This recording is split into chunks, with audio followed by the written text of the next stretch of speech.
Hello students, welcome to our YouTube channel. आज आप इस वीडियो में imperative sentence, exclamatory sentence and optative sentence के बारे में जानकारी प्राप्त करेंगे। आप हमारे पिछले वीडियो में टाइप्स ऑफ सेंटेंसेस यानी वाक्य के प्रकार और असर्टिव और declarative sentence and interrogative sentence के बारे में जानकारी प्राप्त कर चुके हैं। आज सेंटेंस के प्रकार में तीसरे टाइप में चलते हैं, तीसरे प्रकार में चलते हैं इम्परेटिव सेंटेंस, आदेशात्मक वाक्य। A sentence which expresses an order और request or a piece of advice is called an imperative sentence। ऐसे वाक्य जो आदेश, रिक्वेस्ट, प्रार्थना अथवा सलाह प्रकट करते हों, ऐसे वाक्यों को जो है क्या कहते हैं? इम्परेटिव सेंटेंस कहते हैं, या वे वाक्य जो है इम्परेटिव वाक्य सेंटेंस कहलाते हैं। फॉर एग्जाम्पल, गो देयर, वहाँ जाओ। कम हियर, यहाँ आओ। तो इस वाक्य से यह प्रकट होता है कि यह जो है यहाँ इसमें आदेश दिया जा रहा है, इसलिए यह सेंटेंस इम्परेटिव सेंटेंस है। ये क्या है? ऑर्डर, आदेश। इसी तरह आगे, please give me some money, कृपया मुझे कुछ पैसे दो, या कृपया मुझे कुछ पैसे दीजिए। इसमें रिक्वेस्ट का भाव प्रकट हो रहा है। प्लीज, प्लीज भी आया हुआ है, प्लीज आने पर रिक्वेस्ट हो जाता है। तो please give me some money, कृपया मुझे कुछ पैसे दीजिए, यह क्या है आपका? यहां पर ये रिक्वेस्ट है।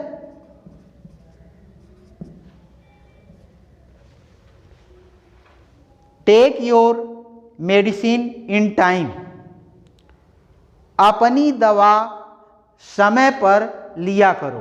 Take your medicine in time, अपनी दवा समय पर लिया करो। ये क्या है? एडवाइस, सलाह। इसमें सलाह दी जा रही है। तो इस प्रकार हम इम्परेटिव सेंटेंस को कहते हैं कि a sentence which expresses an order, a request और a piece of advice is called an imperative sentence. इसमें देखिए ऑर्डर है, यहाँ पर रिक्वेस्ट है, यहाँ पर एडवाइस है। तो आगे हम चलते हैं इम्परेटिव सेंटेंस के अफर्मेटिव सेंटेंस में, यानी इस प्रकार के सेंटेंस के अफर्मेटिव सेंटेंस यानी स्वीकारात्मक वाक्य के जो है एग्जाम्पल्स देखेंगे और रूल्स देखेंगे। तो चलिए,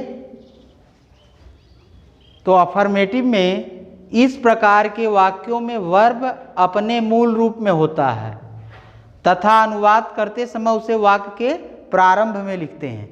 यानी सबसे पहले जो है वर्ब के फर्स्ट फॉर्म को सबसे पहले लिखा जाता है। जैसे खिड़की बंद करो, खिड़की बंद करो। खिड़की को बंद करने के लिए आदेश दिया जा रहा है, ऑर्डर हो रहा है। Shut the window. अब यहाँ पर शट, शट जो है यह वर्ब जो है अपने मूल रूप में फर्स्ट फॉर्म में है, शट शट शट। तो शट द विंडो, खिड़की बंद करो।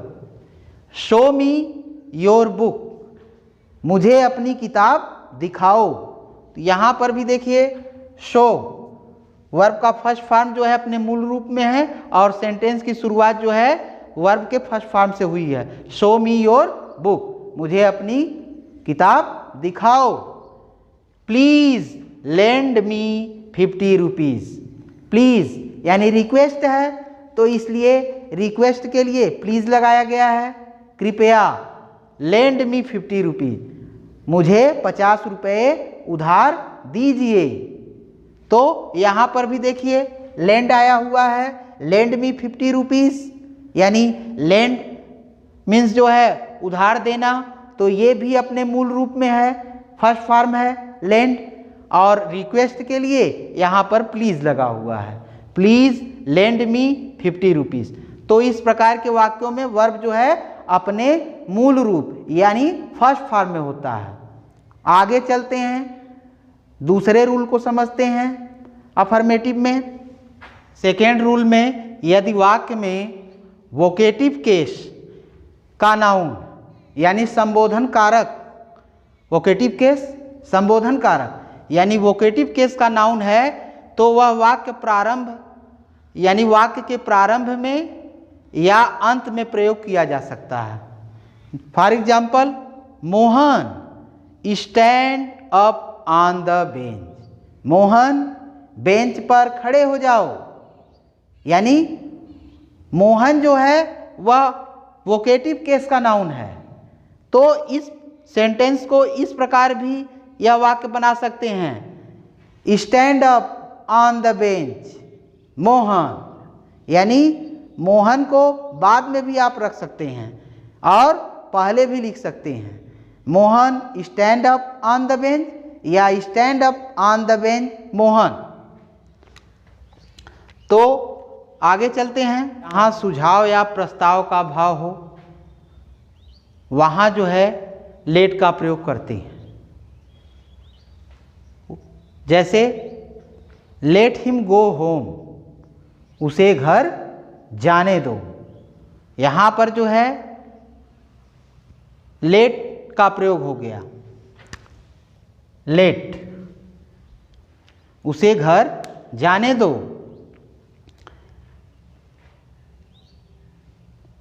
सेकेंड में लेटस गो मार्केट, आओ बाजार चलें, प्रस्ताव है आओ बाजार चलें, तो यहाँ पर भी लेट का प्रयोग हो गया, लेट के साथ अस लग गया।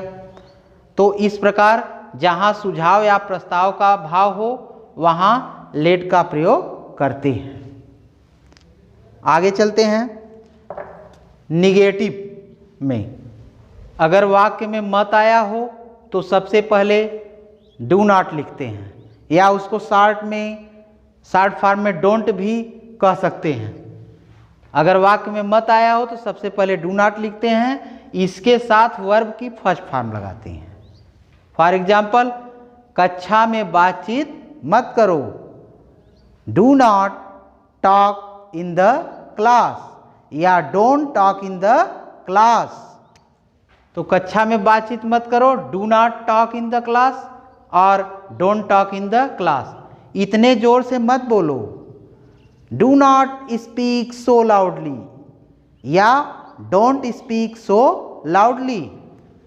तो इस प्रकार के सेंटेंस में आप देख सकते हैं कि मना करने का बोध हो रहा है, या हिंदी वाक्य में जो है मत शब्द, मत आया हुआ है। तो मत आने पर आप जो है डू नॉट के बाद या डू नॉट के पश्चात वर्ब के फर्स्ट फॉर्म को लिखेंगे।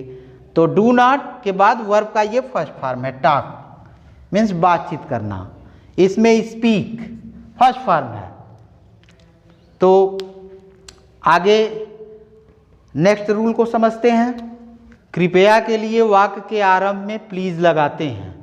कृपया ऐसे पत्र में मत लिखिए, मत भी आया हुआ है यानी निगेटिव भी है और कृपया भी लगा हुआ है, तो इसलिए ऐसे वाक्य आने पर सबसे पहले प्लीज लगाते हैं, इसके बाद डू नॉट लगा करके वर्ब के फर्स्ट फॉर्म को लिखते हैं।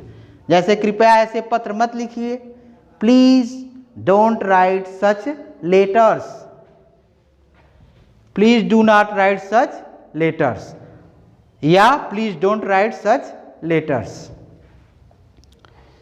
आगे रूल नंबर 3 को समझते हैं। रूल नंबर 3 में यदि वाक्य में कभी मत या कभी न आया हो तो उसके लिए नेवर लगाकर क्रिया की फर्स्ट फॉर्म लगाते हैं। जैसे कभी झूठ मत बोलो, यहाँ पर कभी नहीं आ गया है, कभी मत आया हुआ है। तो फर्स्ट ऑफ ऑल सबसे पहले नेवर का प्रयोग करेंगे, नेवर के बाद वर्ब के फर्स्ट फॉर्म को लिखेंगे। तो कभी झूठ मत बोलो, never tell a lie, never tell a lie. जब वाक्य के अंत में दो तथा उससे पहले क्रिया में ना ने नी लगा हो तो वाक्य को लेट से आरंभ करते हैं। उसके बाद ऑब्जेक्ट फिर क्रिया की फर्स्ट फॉर्म लगाते हैं तथा डू नॉट वाक्य के आरंभ में लगाते हैं। जैसे उसे दिन में मत सोने दो, यहाँ पर देखिए कि अंत में दो शब्द, हिंदी में जो है आपके अंत में दो शब्द आया हुआ है। उसके पहले जो है क्रिया में ना ने नी आना चाहिए, तो यहाँ पर क्रिया में ने भी आया हुआ है। तो ऐसे वाक्य को लेट से आरंभ करते हैं और उसके बाद क्या करते हैं, ऑब्जेक्ट रखते हैं। इसके बाद फिर क्रिया की फर्स्ट फॉर्म लगाते हैं। लेकिन मत आया हुआ है तो यहाँ पर जो है डू नॉट का प्रयोग है।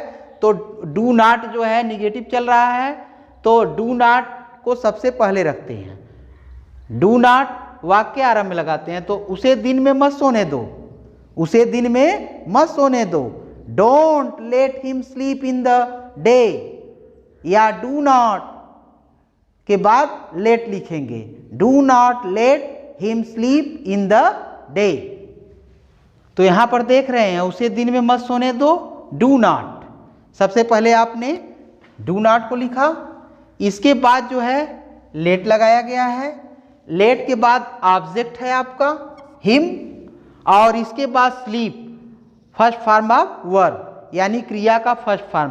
क्रिया आपने मूल रूप में स्लीप सोना, तो उसे दिन में मत सोने दो, do not let him sleep in the day. इस प्रकार आपने इंपरेटिव सेंटेंस के अफर्मेटिव और निगेटिव सेंटेंस को देखा। आगे चलते हैं काइंड्स ऑफ सेंटेंस के चौथे प्रकार में, एक्सक्लामेटरी सेंटेंस। एक्सक्लेमेटरी सेंटेंस यानी विस्मय सूचक वाक्य। डिफिनेशन इस प्रकार सकते हैं, ए सेंटेंस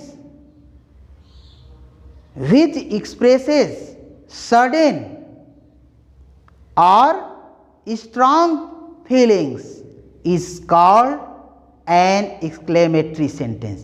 यानी हृदय के अंदर से निकलने वाले अचानक उद्गार, एकाएक जो हृदय के अंदर से आवाज आती है, उद्गार निकलते हैं, भावना को प्रकट किया जाता है, उसी को कहा जाता है एक्सक्लेमेटरी सेंटेंस। इसलिए इसको विस्मय सूचक वाक्य कहते हैं। जैसे हाउ वीक ही इज, वह कितना कमजोर है। How beautiful the rain is, यानी बारिश कितनी सुंदर है। तो यानी अचानक हृदय के अंदर से उद्गार निकल रहा है, बारिश को हम देख रहे हैं और बारिश को देखने के बाद जो है हमारे अंदर यह जो है उद्गार हमारे अंदर से निकला कि वाह बारिश क्या सुंदर है। तो इस प्रकार के सेंटेंस का जो है आप यूज़ करते हैं या इनको बोलते हैं, तो जैसा कि आपको लगता है कि ये जो है इंट्रोगेटिव की तरह हैं, लेकिन ये वास्तव में इंट्रोगेटिव सेंटेंस नहीं होते हैं। क्यों? क्योंकि इसमें भी कितना क्या आया हुआ है, लेकिन वह जो है भाव को प्रकट करने के लिए, भाव को व्यक्त करने के लिए उसका प्रयोग किया जाता है।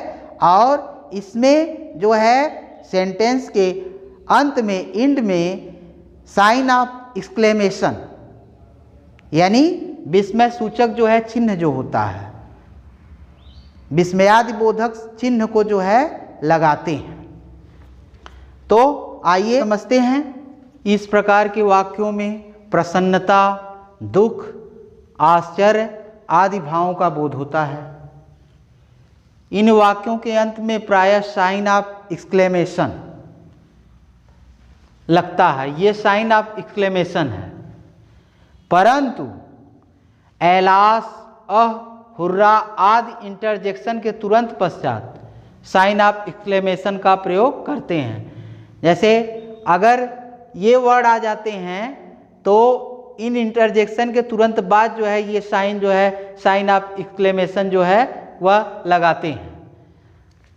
इन वाक्यों में कितना, कैसा के प्रयोग से अधिकता प्रकट होती है, यानी क्वेश्चन नहीं पूछा जाता, अधिकता प्रकट की जाती है यहाँ पर विस्मय सूचक वाक्य में। इन शब्दों के अनुवाद के लिए वाक्य प्रारंभ में वाटे या हाउ का प्रयोग किया जाता है। अब वाटे कहाँ लगाते हैं और हाउ का प्रयोग कहाँ करते हैं? तो जब कितना के पश्चात विशेषण का प्रयोग यानी एडजेक्टिव, यानी जब कितना के पश्चात विशेषण का प्रयोग हो तो हाउ का प्रयोग होता है। जैसे वह कितना कमजोर है, यहाँ पर कितना के पश्चात जो है यह विशेषण है, यानी एडजेक्टिव कमजोर जो है यह विशेषण है, तो इसलिए यहाँ पर आप हाउ का प्रयोग कर देंगे। जैसे इसको लगाएंगे हाउ वीक, उसके बाद विशेषण को रखेंगे हाउ वीक, इसके बाद सब्जेक्ट को लिखेंगे ही, इसके बाद इज, इसके बाद एक्सक्लेमेशन साइन जो है साइन ऑफ एक्सक्लेमेशन देंगे, यानी वह कितना कमजोर है, हाउ वीक ही इज, यानी कितना के पश्चात एडजेक्टिव आने पर हाउ रखा गया, हाउ के बाद एडजेक्टिव को लिखा गया, इसके बाद सब्जेक्ट, इसके बाद इज, तो वह कितना कमजोर है, हाउ वीक ही इज। अब आगे चलते हैं, वाटे के प्रयोग को भी देखते हैं। जब कितना, कितनी, कितने के पश्चात विशेषण का प्रयोग तथा विशेषण के बाद संज्ञा का प्रयोग हो, यानी नाउन, तो वाटे का प्रयोग होता है। यहाँ पर देखिए, तुम कितने चतुर लड़के हो, यहाँ पर कितने यानी ने आया है, कितना, कितनी, कितने, तो कितने के बाद जो है यह आपका जो है विशेषण का प्रयोग है, और विशेषण के बाद जो है वह नाउन आया हुआ है लड़के, लड़का के लिए हैं, यानी तुम कितने चतुर लड़के हो, तो यहाँ पर जो है आप वाट ए का प्रयोग करेंगे।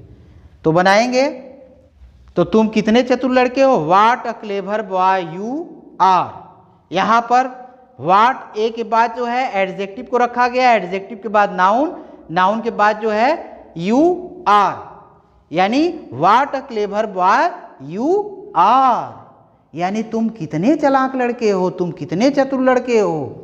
तो इस प्रकार हाउ और वाटे का प्रयोग एक्सक्लेमेटरी सेंटेंस में। आगे समझते हैं, हाँ हम तो मैच जीत गए हैं। यहां पर देख रहे हैं कि एलास, अह, हुर्रा आदि इंटरजेक्शन के तुरंत पश्चात साइन ऑफ एक्सक्लेमेशन का प्रयोग करते हैं। तो आहा, आहा के बाद देखिए यहाँ पर साइन ऑफ एक्सक्लेमेशन है, हम तो मैच जीत गए हैं, तो इसको लगाएंगे hurrah, we have won the match. यहां पर देख रहे हैं कि साइन ऑफ एक्सक्लेमेशन जो है ये जो है इंटरजेक्शन के तुरंत हुर्रा जो है के बाद जो ही लगा गया है, लगा दिया गया है, और इसके बाद हम तो मैच जीत गए हैं, we have won the match. यहाँ पर नहीं लगा हुआ है, संबोधन का चिन्ह यहाँ पर नहीं लगा हुआ है, बीच में ही इस शब्द के आहा, हुर्रा के बाद ही लगा हुआ है। आगे समझते हैं, एक या दो शब्द या बिना क्रिया के भी वाक्य बन जाता है, एक्सक्लेमेटरी जो है सेंटेंस हो जाता है। फॉर एग्जाम्पल नॉनसेंस बोलते हैं ना, नॉनसेंस, ये क्या है, यह एक्सक्लेमेटरी सेंटेंस है। नॉनसेंस, नॉनसेंस मीन्स क्या होता है, बकवास। यहाँ पर भाव है नॉनसेंस, यानी व्यर्थ की बात है, बकवास है। तो यहाँ पर एक वर्ड में एक वर्ड में जो है यह जो है एक्सक्लेमेटरी सेंटेंस बना हुआ है, नॉनसेंस। उसी तरह बिना क्रिया के भी वाक्य बन जाता है, व्हाट एन आइडिया, यानी क्या ख्याल है, क्या विचार है।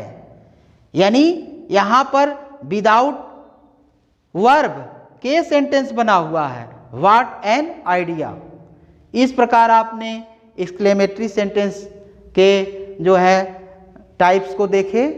अब आगे जो है चलते हैं काइंड्स ऑफ सेंटेंसेस के लास्ट सेंटेंस, ऑप्टेटिव सेंटेंस में।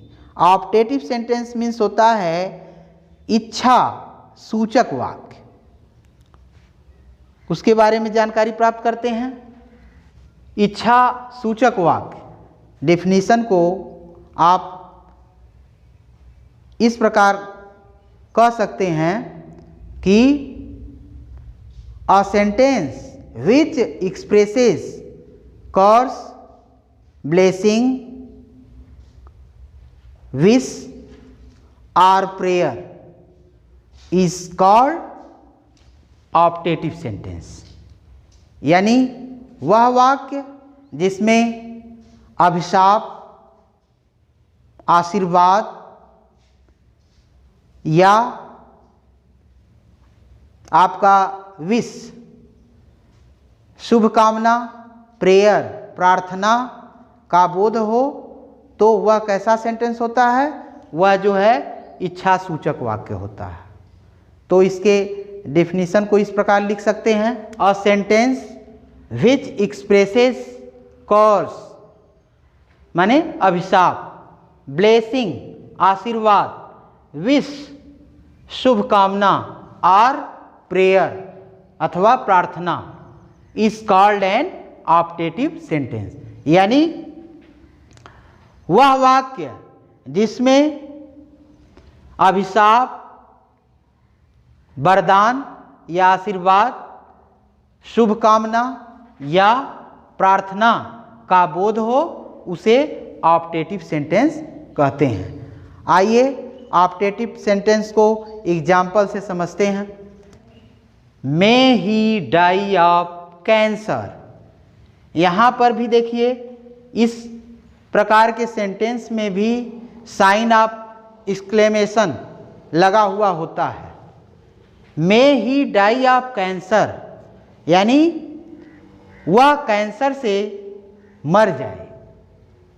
यानी कोई चिढ़ करके उसको यह कर्स दे रहा है, अभिशाप दे रहा है कि वह कैंसर से मर जाए। मे ही डाई ऑफ कैंसर, तो ये क्या हो गया? ये आपका कर्स है, अभिशाप है।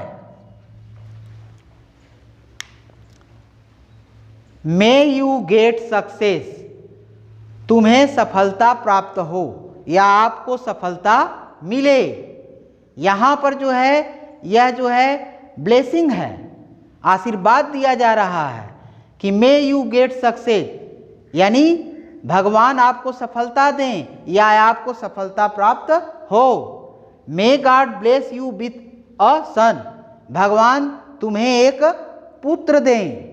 ये भी क्या है? यह जो है ब्लेसिंग है। May God bless you with a son, तो ये ब्लेसिंग है।